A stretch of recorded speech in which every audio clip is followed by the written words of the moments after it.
देखो भाई, question number example number 4 करना है हमें, ठीक है। एग्जाम्पल नंबर 4 पुरानी बुक में है, पेज नंबर 143 पर, ठीक है। नई बुक में जिस हिसाब से देखें ना तो होगा एग्जाम्पल नंबर 4 ही, ठीक है।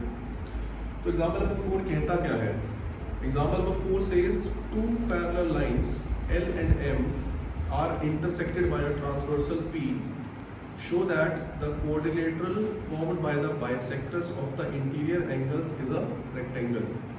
आपके पास दो पैरेलल लाइंस हैं, आपके पास दो पैरेलल लाइंस हैं, एक पैरेलल लाइन है L, दूसरी पैरेलल लाइन है M, ठीक है।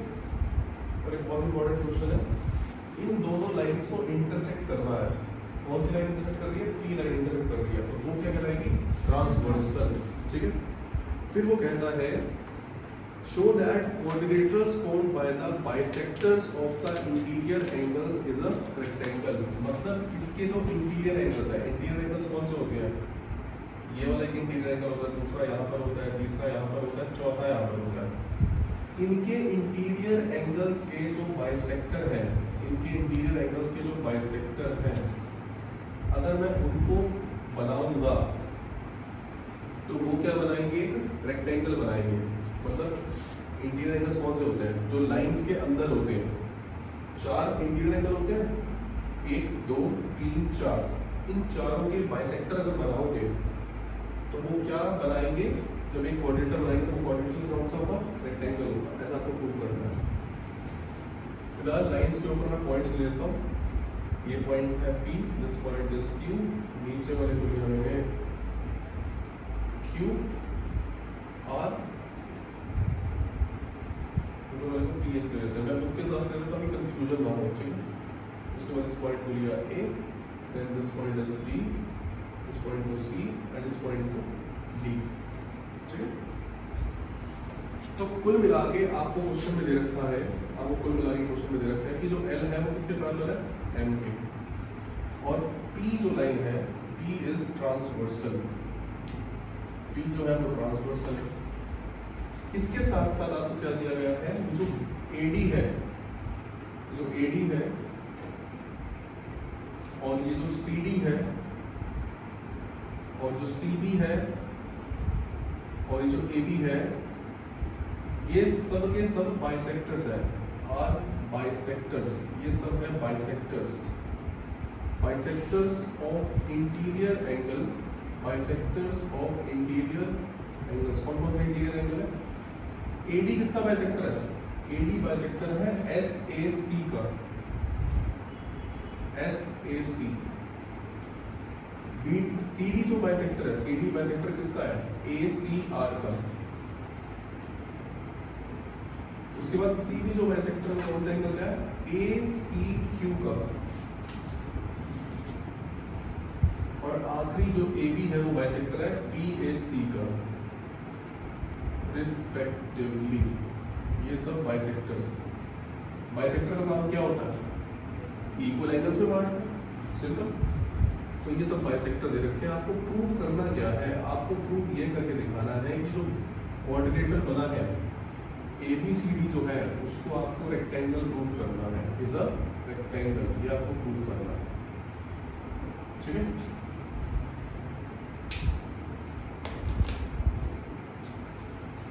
तो चलो स्टार्ट करते हैं। रेक्टेंगल प्रूफ करने का तरीका क्या होता है? रेक्टेंगल प्रूफ करने के लिए आपको सबसे पहले पैरेललोग्राम दिखाना पड़ेगा, और पैरेललोग्राम दिखाने के बाद आपको उसका एक एंगल 90 प्रूफ करना पड़ेगा, तो हो जाएगा रेक्टेंगल, ठीक है। तो चलो स्टार्ट। सबसे पहले अगर आपको लाइंस को पैरेललोग्राम दिखाना है तो मैं अपोजिट साइड्स को पैरेलल दिखा दूं, ठीक है। अपोजिट साइड्स को पैरेलल दिखा दो, या फिर और अपोजिट साइड्स को पैरेलल दिखाने का तरीका क्या है? या तो अपोजिट, या तो ऑल्टरनेट एंगल को इक्वल दिखाना पड़ेगा, या कॉरेस्पॉन्डिंग एंगल को इक्वल दिखाना पड़ेगा, या फिर इंटीरियर एंगल का सम कितना होना चाहिए? 180 होना चाहिए, ठीक है। तो चलो फिलहाल आपको क्वेश्चन में L किसके पैरेलल दे रखा है? L दे रखा है M के पैरेलल, एंड P है एक ट्रांसवर्सल। तो जरा लॉजिक लगाना, अगर ये L लाइन M लाइन के पैरेलल है तो ये जो एंगल एस ए सी है, एंगल एस ए सी जो है वो किसके इक्वल होगा? ए सी क्यू के इक्वल होगा कि नहीं होगा? ए सी क्यू के इक्वल होगा। रीजन ऑल्टरनेट एंगल, देखो ये वाला पूरा एंगल, ये जो पूरा एंगल है ये पूरे एंगल के इक्वल होगा क्योंकि ऑल्टरनेट एंगल है। Alternate angles are equal. कोई डाउट किसी के नहीं? ठीक है। उसके बाद एस ए सी जो होगा वो ए सी क्यू के इक्वल, क्योंकि ऑल्टरनेट एंगल इक्वल है। इसके साथ साथ अब क्यू की देख लो, एडी जो है वो बाइसेक्टर है किसका? एस ए सी का। अगर एडी बाइसेक्टर है एस ए सी का तो एंगल 1 जो होगा वो डबल होगा एस ए सी का। मतलब एंगल 1 का अगर डबल करूंगा तो पूरा एंगल बन जाएगा कि नहीं बनेगा? तो मैं एस ए सी की जगह ट्वाइस ऑफ एंगल में लिख सकता हूँ। बाइसेक्टर का नाम क्या होता है कि अगर ये एंगल 1 होगा तो वो एंगल 1 होगा, तो एंगल 1 प्लस एंगल 1 लिख सकता हूँ। उसी तरह ए सी क्यू का बाइसेक्टर कौन है? ए सी क्यू का बाइसेक्टर कौन है? C B. सी बी या बी सी कुछ भी कह लो। तो अगर ये एंगल 2 होगा, अगर ये एंगल 2 होगा तो पूरा एंगल क्या होगा? ट्वाइस ऑफ एंगल 2 होगा, ट्वाइस ऑफ एंगल 2। रीजन लिखेंगे AD and CB are bisectors। are bisectors किसके बाइसेक्टर हैं? are bisectors of angle SAC and ACQ respectively। तो ट्वाइस ऑफ एंगल 1 किसके इक्वल हो गया? ट्वाइस ऑफ एंगल 2 से 2 कट गए तो एंगल 1 किसके इक्वल आ गया? अब जरा लॉजिक लगाना। अगर मैंने एंगल 1 को एंगल 2 के इक्वल दिखा दिया, इधर थोड़ी फिगर देना ध्यान से। ये था एंगल 1, ये था एंगल 2। अब एंगल 1 एंगल 2 के इक्वल आ गया और ये कौन सा एंगल बना रहे हैं? ऑल्टरनेट एंगल बना रहे हैं। तो जब ऑल्टरनेट एंगल इक्वल होते हैं तो साइड्स कौन सी होती है? पैरेलल होती है। तो पैरेलल कौन सी होगी? एडी किसके पैरेलल हो गया? सीबी के या बीसी के पैरेलल। अब हो गया since a pair of alternate angles are equal, since a pair of alternate angles are equal, therefore AD is parallel to BC। AD किसके पैरेलल हो गया? BC के। ठीक है, ओके। अब देखो इसी तरह, अब AD को मैंने BC के पैरेलल दिखा दिया, उसी तरह मैं AB को भी तो CD के पैरेलल दिखा सकता हूँ। कैसे दिखा सकता हूँ? देखो, इसको मैंने एंगल 1 लिया, इसको मैंने एंगल 1 लिया, इसको मैंने एंगल 2 लिया। लेट अस सपोज मैं इसको एंगल 3 ले लूँ और इसको एंगल 4 ले लूँ। अब अभी मैंने इधर वाला एंगल लिया और इधर वाला एंगल लिया तो एंगल 1 एंगल 2 के इक्वल आ गया। अगर मैं इधर वाला एंगल लेता, पूरा इधर वाला एंगल लेता और इधर वाला एंगल लेता, तब भी तो एंगल 3 कोई इक्वल आ जाता।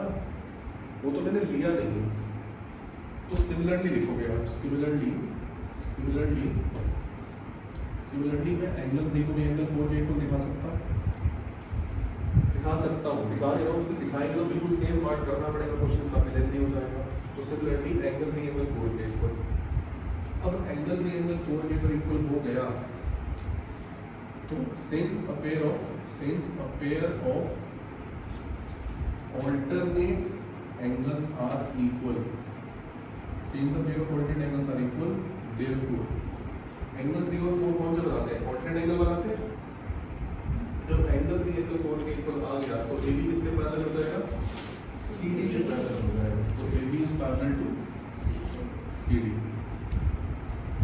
अब जरा ध्यान दो, इन quadrilateral ABCD quadrilateral में AB किसके पैरेलल है? AB मैंने अभी CD के पैरेलल दिखाया, AB को मैंने CD के पैरेलल दिखाया, रीजन प्रूव करो। और AD को किसके पैरेलल दिखाया? BC के, वो भी हमें प्रूव करो। AD is parallel to BC। Reason दोनों मैंने अभी ऊपर प्रूव करो। ठीक है, तो जब both pair of opposite sides equal हो, both pair of opposite sides जो होती है वो पैरेलल होती है, तो क्वाड्रेटल जाता है? If both pair of opposite sides are parallel, then it is a parallelogram. Or you will since both pair of opposite sides are parallel. Both pair of opposite sides are parallel. Therefore, ABCD is a parallelogram. तो ABCD होगा parallelogram. Therefore, ABCD is a parallelogram. तो हमें parallelogram दिखाना था rectangle, तो हमें अभी इसका एक एंगल को 90 भी दिखाना है, ठीक है। अब एक एंगल को 90 कैसे दिखाएंगे, जरा आप सीधा देखो, ये बहुत इंपॉर्टेंट बात है। अब ABCD में 4 एंगल्स आते हैं, एक एंगल A आता है, एंगल B आता है, एंगल C आता है, एंगल D आता है। कोई से भी एक एंगल को 90 दिखाएंगे, कैसे दिखाएंगे? एक बात बताओ, PAC एक लाइन है कि नहीं है? PAC is a line है, sorry PAS is a line. PAS एक लाइन है। इस लाइन के ऊपर कौन कौन से एंगल आते हैं? इस लाइन के ऊपर 2 एंगल आते हैं, एक एंगल PAC आता है, एक एंगल PAC आता है और दूसरा एंगल SAC आता है। आता है कि नहीं आता? एक एंगल इधर वाला आता है, एक एंगल इधर वाला आता है, ठीक है। और ये दोनों एंगल्स कौन से हैं? लीनियर पेयर होंगे, तो इनका सम कितना होगा? Reason linear pair. अब एंगल PAC किसका डबल होगा? एंगल PAC जो है वो एंगल B का डबल नहीं होगा। समझ आ रहा है कि नहीं आ रहा है? भाई ये बाइसेक्टर है, भाई ये बाइसेक्टर है, तो ये अगर एंगल 3 होगा तो ऊपर वाले के बराबर ही होगा ना, ठीक है। तो PAC जो है वो ट्वाइस ऑफ एंगल 3 है और SAC क्या होगा? ट्वाइस ऑफ एंगल 1 होगा। तो दोनों में से 2 कॉमन ले सकता हूँ, एंगल 3 + 1 बचेगा। और यहाँ पर ये जरूर लिख देना कि मैं ट्वाइस ऑफ एंगल 3 इसलिए ले सकता हूँ क्योंकि AB and AD are bisectors, AB और AD बाइसेक्टर्स हैं। तो 2 जाएगा नीचे, एंगल 3 + एंगल 1 बचा यहाँ पर, 180 के नीचे 2 जाएगा तो 90 हो जाएगा। अब एंगल 3 + एंगल 1, एंगल 3 + एंगल 1, ये वाला एंगल बनता है कि नहीं बनता? ये वाला एंगल बनता है नहीं बनता? एंगल BAD लिख सकता हूँ इसे, एंगल BAD is 90। अब ये एंगल BAD ABCD के अंदर आता है कि नहीं आता? BAD ABCD के अंदर आता है। Since one angle of a parallelogram is 90 degree, therefore ABCD is a rectangle। अगर पैरेललोग्राम का एक एंगल आपने 90 दिखा दिया तो वो क्या बन जाता है? रेक्टेंगल। बस आपको यही प्रूव करना था, हेंस मैं एक बार दोबारा से रिकैप कर दूं। देख लो भाई, आपके पास 2 लाइंस थी पैरेलल, एक लाइन L थी, दूसरी लाइन M थी, ये पैरेलल है और P कौन सा है? ट्रांसवर्सल। वो कह रहा है इसके 4 इंटरनल एंगल्स के बाइसेक्टर हैं। पहले एंगल का बाइसेक्टर कौन है? AD, दूसरे का बाइसेक्टर है CD, तीसरे का बाइसेक्टर है CB, चौथे का है AB। ये क्वाड्रेटर बना है जिसका नाम है ABCD। आपको उसको क्या प्रूव करना है?